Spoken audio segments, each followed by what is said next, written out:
Hermanos, hoy día comenzamos entonces acerca de la epístola, hermanos, de San Pablo a los Efesios. De hecho, 4 hombres salieron de la ciudad de Roma y era alrededor del año 62 después de Cristo. Quiero darles esta introducción inicialmente. Y estos hombres, hermanos, están en camino hacia la provincia de Asia, que estaba localizada, hermanos, en lo que se conoce en el presente como Asia Menor. Y estos hombres llevaban consigo 4 de las composiciones más sublimes de la fe cristiana. Estos documentos eran tan preciosos, hermanos, que serían de un valor inigualable si estuvieran en existencia en la actualidad. Roma no comprendió el significado de las escrituras de un prisionero desconocido. Si ellos se hubieran dado cuenta de qué se trataba, entonces habrían detenido a estos hombres y le habrían arrebatado esos documentos, por supuesto. Entonces cuando estos hombres se despidieron del apóstol Pablo, cada uno de ellos recibió una carta para llevar a la zona hacia donde se estaban dirigiendo. Entonces estas 4 cartas se encuentran en la palabra de Dios y han sido llamadas las epístolas de la prisión. Porque Pablo las había escrito mientras se encontraba en la prisión en Roma, esperando presentarse ante Nerón, quien era el César de esa época en particular. Entonces Pablo, como ciudadano romano, había apelado su caso ante el César y estaba esperando ser escuchado por él. Entonces estos 4 hombres y sus lugares respectivos de residencia pueden ser identificados. ¿Ya? Primero era Epafrodito, que era de Filipos y llevaba consigo la epístola a los filipenses. El segundo era Tíquico, que era de Éfeso y llevaba la carta, en este caso la carta a los Efesios, ¿ya? Y Epafras, este era de Colosas y llevaba la epístola a los colosenses. Y el cuarto hombre era Onésimo, que era un esclavo fugitivo de Colosas y llevaba la epístola de Filemón, que era su amo. Entonces estas epístolas presentan un cuadro compuesto de Cristo, ¿ya? La iglesia, la vida cristiana y de la relación y funcionamiento de todas ellas. Entonces, estas facetas diferentes no presentan la vida cristiana en su más... en este caso nos presentan la vida de Cristo, la vida del creyente en su más alto nivel. Entonces, en la epístola a los Efesios, la carta que vamos a estudiar ahora, se nos presenta a la iglesia, fíjate, a la iglesia, la cual es el cuerpo de Cristo. Y esta es la iglesia invisible de la cual Cristo es la cabeza. Entonces, y en la epístola a los colosenses, quiero hacer esa comparación, ¿no? A la epístola a los colosenses nos presenta a Cristo como la cabeza del cuerpo, la iglesia. Entonces, en Efesios, en este caso, el énfasis se pone sobre el cuerpo. ¿Te fijas el detalle? Y en la epístola a los colosenses el énfasis está en la cabeza. Entonces en Filipenses se presenta la vida cristiana, ya con Cristo como la fuerza dinámica. Y el apóstol Pablo dijo en su epístola a los Filipenses, capítulo 4, verso 13, dice: todo lo puedo en Cristo que me fortalece. Aquí habla entonces Filipenses, habla mucho de la vida cristiana. Y ahora Filemón presenta el vivir cristiano en acción, actuando en una sociedad pagana. Entonces Pablo le escribió a Filemón, quien era el amo de este esclavo Onésimo, para decirle, como leemos en su epístola a Filemón, ya así que si me tienes por compañero, recíbele como a mí mismo, y si en algo te dañó o te debe, ponlo a mi cuenta. Entonces, en otras palabras, el evangelio durante el primer siglo era algo practicado en la vida diaria y funcionaba. Y eso es lo que vamos a ver en este estudio, ¿no es cierto? Es que ya comenzamos, ¿no es cierto?, en la epístola a los Efesios, así como también en las otras que veremos en el futuro. Entonces, hablando de una manera global, podemos decir que la iglesia es la obra de arte de Dios. Es más hermosa que cualquier templo construido por manos humanas. Entonces, este edificio espiritual está siendo construido por piedras vivas. ¿Te fijas que tú eres parte del edificio del Señor? y es habitado, hermanos, por el Espíritu Santo de Dios. Es como el cuerpo de Cristo en este mundo para vivir y caminar en esta tierra como Él habría caminado, para luchar contra las artimañas del enemigo espiritual, el diablo. Algún día la iglesia será presentada a Cristo como una esposa. De hecho, algunos escritores, hermanos, le dan algunos nombres. Por ejemplo, Arthur Pierson, que es un doctor en teología, le llama la epístola del tercer cielo de Pablo. Otros las han llamado los Alpes del Nuevo Testamento. Es la cumbre de la Concagua en los Andes de toda la Escritura, hermanos. Es la epístola de la iglesia. Desde muchos expositores de la Biblia la consideran como la cumbre de las verdades bíblicas, la misma cúspide y el pináculo de la revelación de la Biblia, ¿no? Sí, es bastante interesante, hermanos, esta epístola. Y vemos ahora a Pablo cuando estaba en Éfeso, porque esto es algo importante de apreciar por nuestra parte. Es realmente algo emocionante el poder visitar los lugares donde estaban las 7 iglesias de Asia Menor. Éfeso era una gran ciudad y esa iglesia era la principal de esas 7 iglesias de la región, hermanos. Así que el Espíritu Santo nos permitió a Pablo, en su segundo viaje misionero, que entrara a la provincia de Asia, donde Éfeso era uno de los principales centros. De hecho, en el libro de los Hechos de los Apóstoles, capítulo 16, versículo 6, leemos: y atravesando Frigia y la provincia de Galacia, les fue prohibido por el Espíritu Santo hablar la palabra en Asia. Es decir, que el Espíritu Santo les bloqueó el camino y le dijo a Pablo: tú no puedes ir allá ahora. Ahora, no sabemos el motivo, pero sabemos que el tiempo de Dios es perfecto.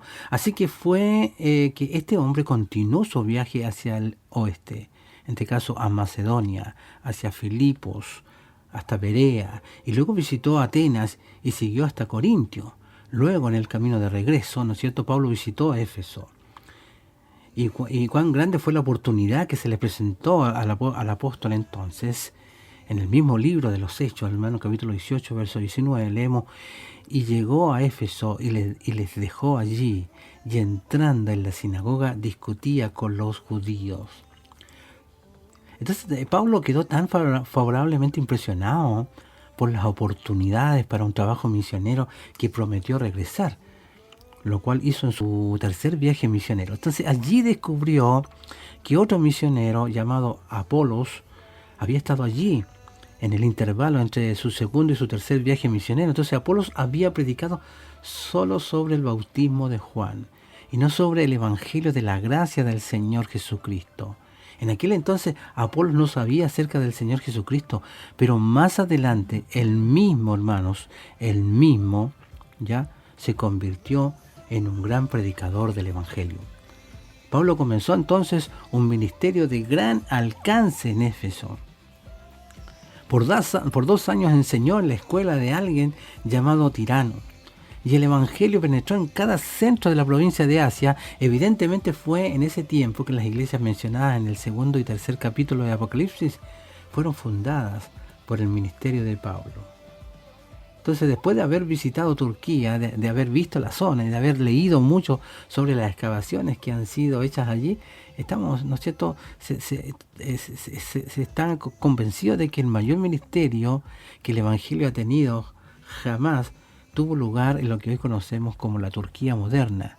En aquel día, como en el día de hoy, había millones de personas viviendo en esa región. Era el corazón mismo del Imperio Romano.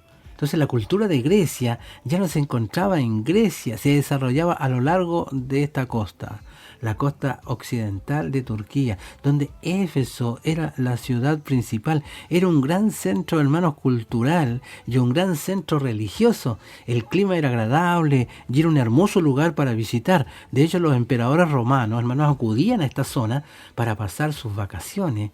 Y allí es donde el evangelio tuvo mejor acogida, fíjate. Entonces así Éfeso era la ciudad principal de Asia Menor y probablemente de toda la sección oriental del Imperio Romano. Era solo superada por Roma, hermanos. Había sido fundada en el año 2000 a.C. ya por los hititas, y fue lo que llamaríamos una ciudad oriental, asiática, hasta el año 1000 antes de Cristo. Entonces, cuando entraron los griegos, allí uno podía ver una mezcla del este y del oeste. Así que fue de hecho por largo periodo, por largo tiempo, de 2500 años, Éfeso fue una de las ciudades más grandes del mundo. Tenía un puerto que hoy ya no existe, ¿ya? Y se encuentra actualmente obstruido por sedimentos y el mar se encuentra a varios kilómetros. Entonces, cuando Pablo fue a esa ciudad, al entrar al puerto y desembarcar, se encontró con una calle muy hermosa de mármol blanco. Era una calle muy ancha, ¿no? Y el mármol era para su construcción. Había sido traído de ella, de cantera del monte Prión. Entonces, también estaba el templo de Diana en Éfeso. Era una de las 7 maravillas del mundo antiguo. Fue el mayor templo griego jamás construido. Entonces, 4 veces más grande que el Pantenón. Pero muy similar a él, fue construido en un pantano sobre un fundamento artificial de pieles y carbón vegetal, de manera que no era afectado por terremotos. Entonces el arte y la riqueza de los ciudadanos de Éfeso contribuyeron a su embellecimiento. Tenía 127 hermosas columnas y algunas de ellas artísticamente talladas y pintadas. El templo también, hermanos, guardaba grandes obras de arte, como por ejemplo un cuadro que presentaba a Alejandro Magno arrojando un rayo. Y dentro de ese hermoso templo se encontraba el ídolo de Diana. Ahí está.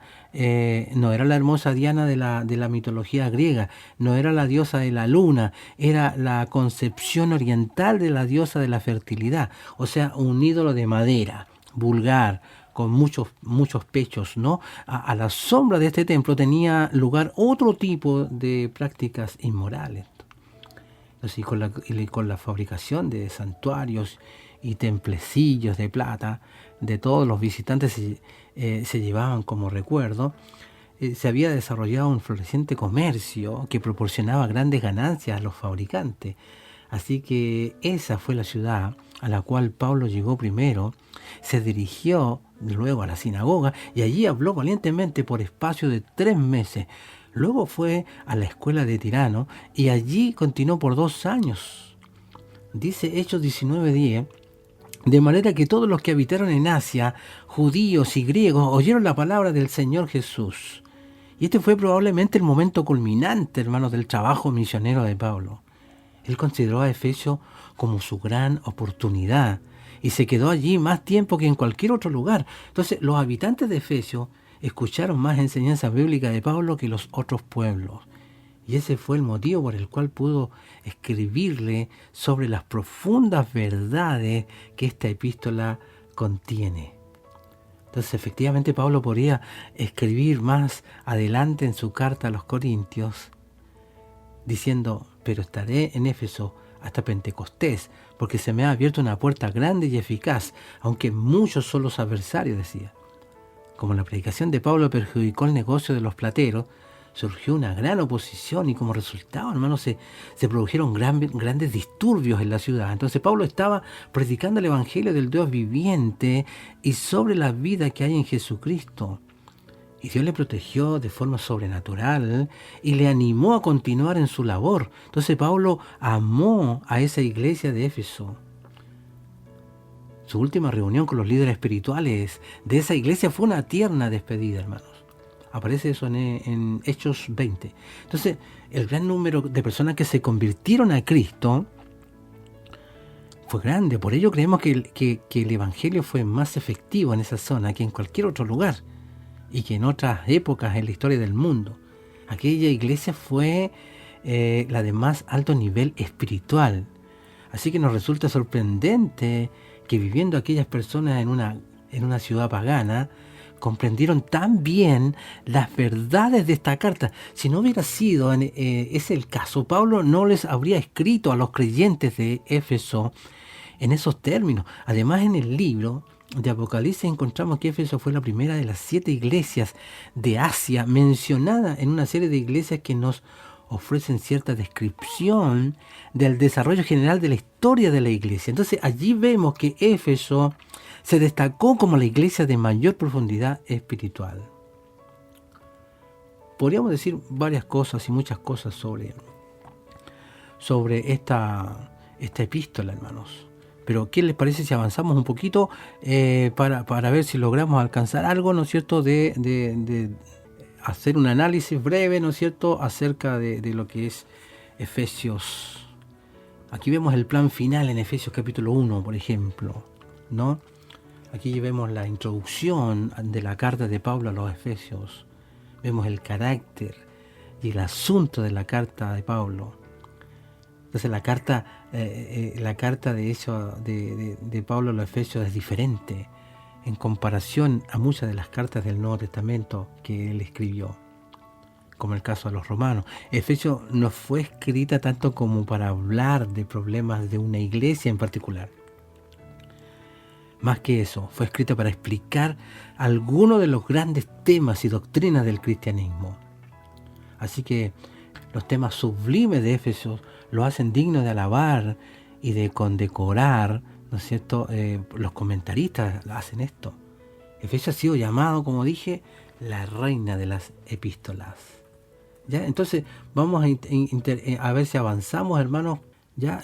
Por ejemplo, si la carta de los romanos se enfoca más en la obra de Dios, en el cristianismo individual, Efesios incluye los grandes temas de la obra de Dios en la iglesia, en este caso en la comunidad de creyentes.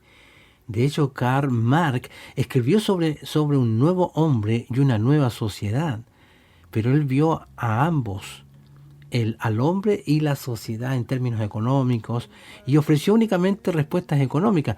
En su carta a los Efesios, Pablo también vio al nuevo hombre y a la nueva sociedad, pero él la vio del todo consumado por la obra de Jesús. Como dije, Efesios tiene muchas similitudes con la carta de Pablo a los Colosenses, ya que Pablo les escribió ambas desde su encarcelamiento romano. Su mente pudo haber estado trabajando en los mismos temas cuando escribió cada carta. ¿Ya? Así que, hermanos, él escribió a los colosenses que tomaron una situación en particular y peligro en la iglesia de Colosas. Luego, con su mente aún trabajando sobre el tema de la grandeza y la gloria de Cristo, pero moviéndose al considerar el lugar de la iglesia en el propósito de Dios, él escribió Efesios, y esta vez sin la limitación de objetos polémicos.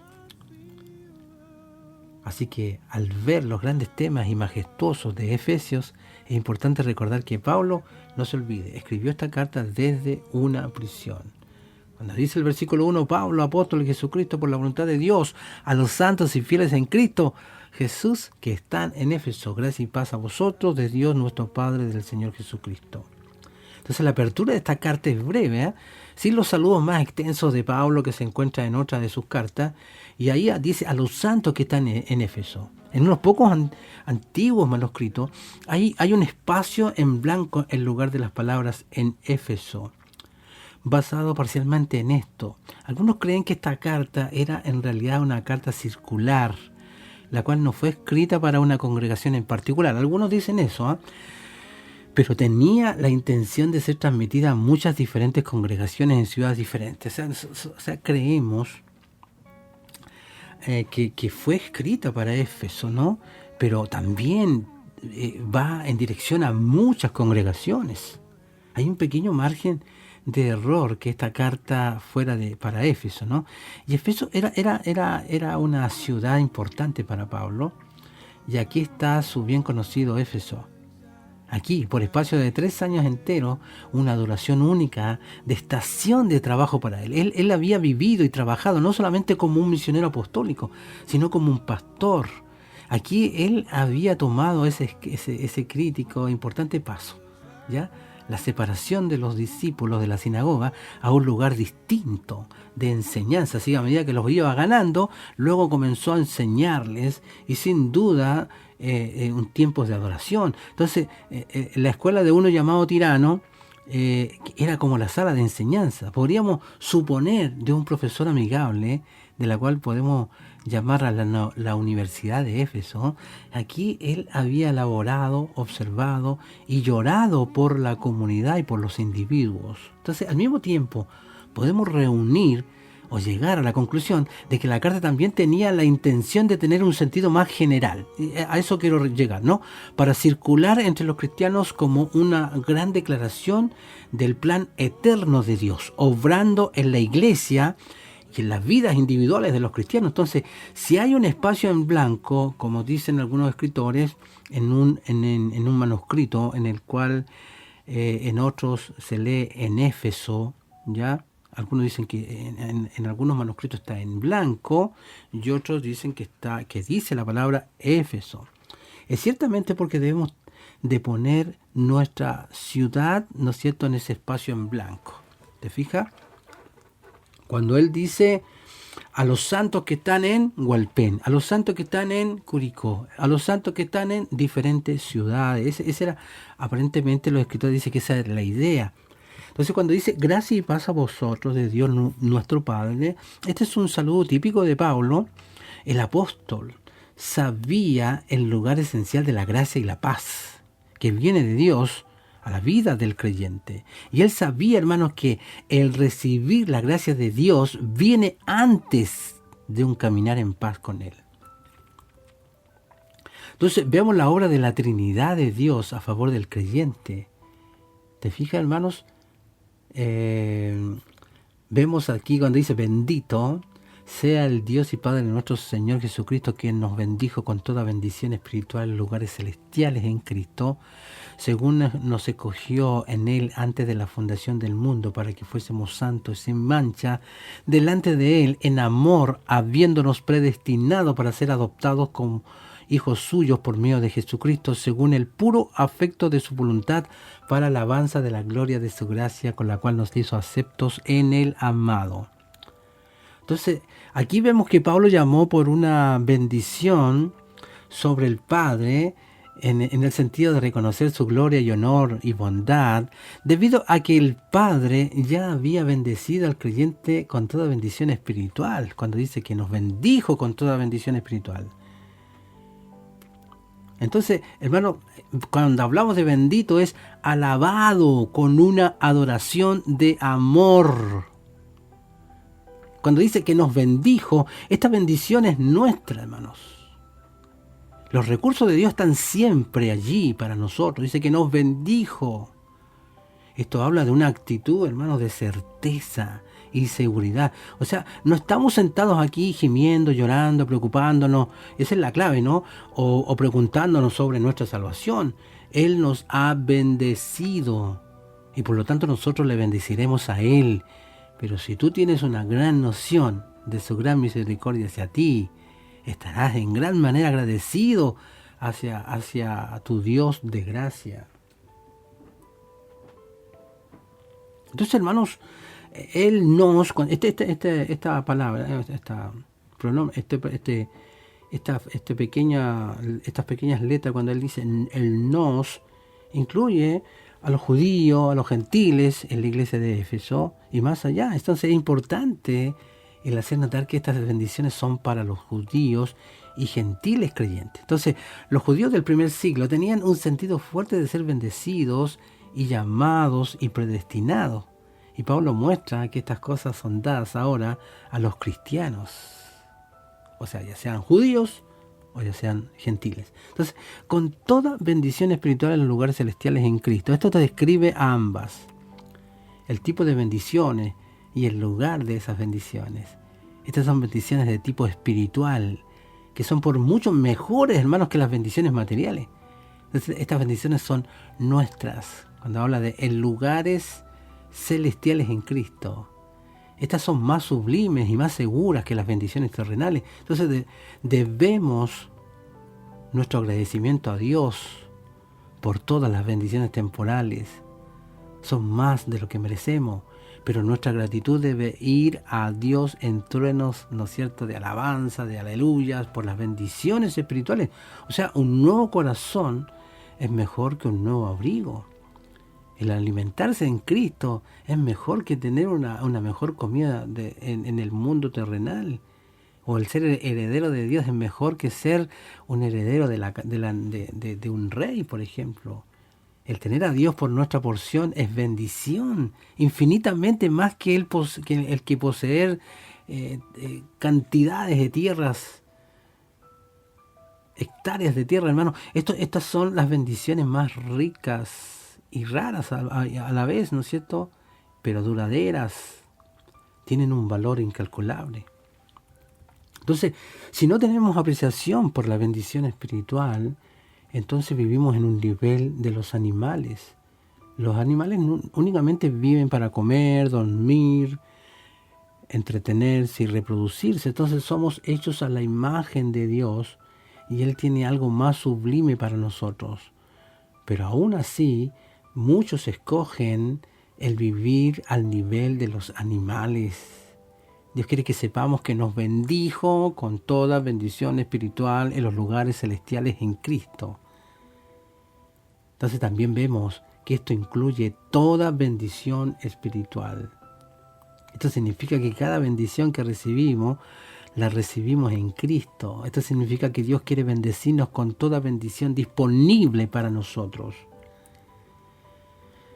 Dice, según nos escogió en Él. O sea, nuestra posesión de toda bendición espiritual es cierta como nuestro ser escogido por Él y escogido antes de la fundación del mundo. Entonces, no nos atrevemos a disminuir lo que aquí escribió Pablo. Los creyentes son escogidos por Dios y ellos son escogidos antes de que ellos nacieran. Antes de que alguno de nosotros naciera, o que haya sido algo para Dios. Es la infinita libre, en este caso, es la libre voluntad de Dios, más sagrada que la libre voluntad del hombre. Un plan y propósito más antiguo, ¿no es cierto?, que los mismos océanos, que los mismos cielos. Entonces, la gran luz de esta verdad proyecta algunas sombras, a saber. Entonces, al tratar de reconciliar la responsabilidad humana, hermanos, con la soberanía divina, pero el propósito de luz no es la de proyectar sombras, sino el guiar nuestros pasos. Entonces, la luz de la selección de Dios nos da seguridad. Cuando Él nos eligió, nos dio luz, y esto nos da seguridad para la permanencia de su plan y de su amor hacia nosotros. Así que camina seguro, hermanos. De hecho, las razones de las elecciones de Dios no son capriciosas ni tampoco son hechas al azar, a pesar de que están más allá de nuestro entendimiento y conocimiento. Sabemos que todas son buenas y sabias, pero todas las razones están en Él, no en nosotros. Su elección, hermanos, es de acuerdo al puro afecto de su voluntad. Somos escogidos en Él. Entonces, si somos escogidos en Cristo, está fuera de nosotros mismos. O sea, no es a vista de lo que merecemos, pero debido a que nuestro Padre Celestial nos ha implantado por medio de la bendición de la adopción al cuerpo de Cristo, en pocas palabras, el nombre de Cristo excluye todo mérito y todos aquellos que el hombre tiene en sí mismo. Entonces, hermanos, para que fuésemos santos y sin mancha delante de Él en amor. Somos escogidos no solamente para salvación, sino también para ser santos.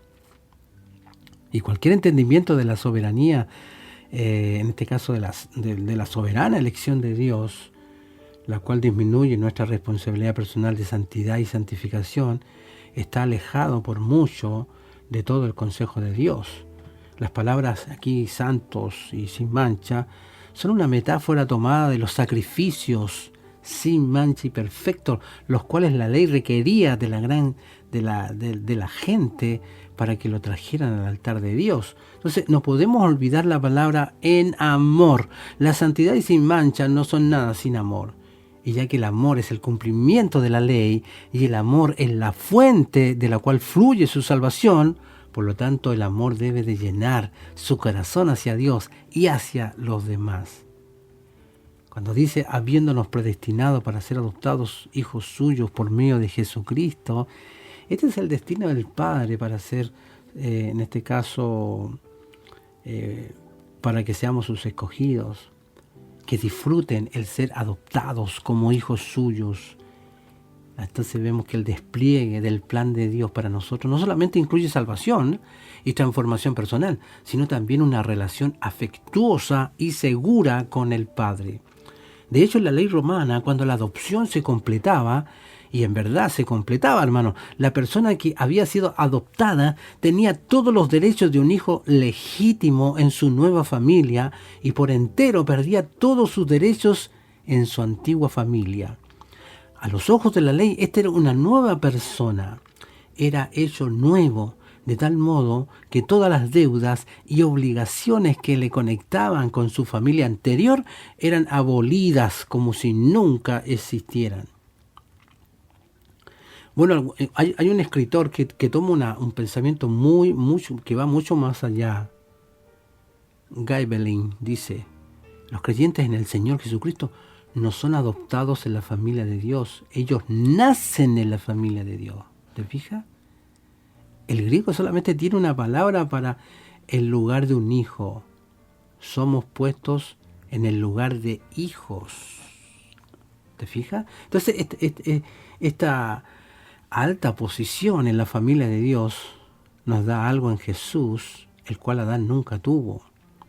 Cuando las personas nos hacen la pregunta especulativa de por qué Dios siguió adelante con la creación, cuando Él sabía que le seguiría la caída, una respuesta que tentativamente podemos dar es que Él nos destinó para una dignidad más alta, hermanos. Entonces, cuando dice para alabanza de la gloria de su gracia, con la cual nos hizo acepto en el amado, el aspecto racional vuelve a enfatizarse mientras Pablo describe el estatus de aceptos. Es charito, altamente favorecido, eso es aceptos. Charito, altamente favorecido o lleno de gracia, como en Lucas 1:28. El cual es otorgado a cada creyente debido a la gracia, no olvide, debido a la gracia de Dios. Jesús fue completamente aceptado por el Padre. Todo su carácter, todas sus palabras, toda su obra fue aceptable a Dios el Padre. Y ahora somos aceptos en el amado. Entonces Pablo se dio cuenta de que este plan daba gloria a la gracia de Dios. Por medio de la ley, la justicia y santidad de Dios se hacían más gloriosas. Por medio del Evangelio, su gracia y misericordia son hechas de la misma manera gloriosa. Entonces, el plan de Dios en el Evangelio es muy a menudo rechazado debido a que glorifica a Dios y su gracia, no al esfuerzo y a los logros del hombre o de la persona. Entonces, para que así, ¿no es cierto?, Él pueda recibir de sus criaturas que le adoran alabanza, ¿cierto? Alabanza debido a su gloria, su propio carácter, manifestado, ¿no es cierto?, en esta forma de fascinante belleza, su gracia. Entonces, de hecho, Bruce, en la idea de acepto, dice lo siguiente: la gracia de Dios se ha extendido a su pueblo y los ha envuelto. Él los ha llenado de su gracia, dice Pablo, usando un verbo que se deriva de la palabra griega para gracia. Entonces, otro escritor dice, es como si alguien tomara a un leproso y lo cambiara en un joven encantador. Crisóstomo dice, es como si alguien tomara a un leproso. Alguien tomó al leproso Héctor Albuerno y lo cambió en un joven encantador. ¿Qué les parece? Dejamos hasta aquí entonces, hermanos. Se podría ser muy interesante seguir, ¿no? Pero es muy bonito el libro de Éfeso.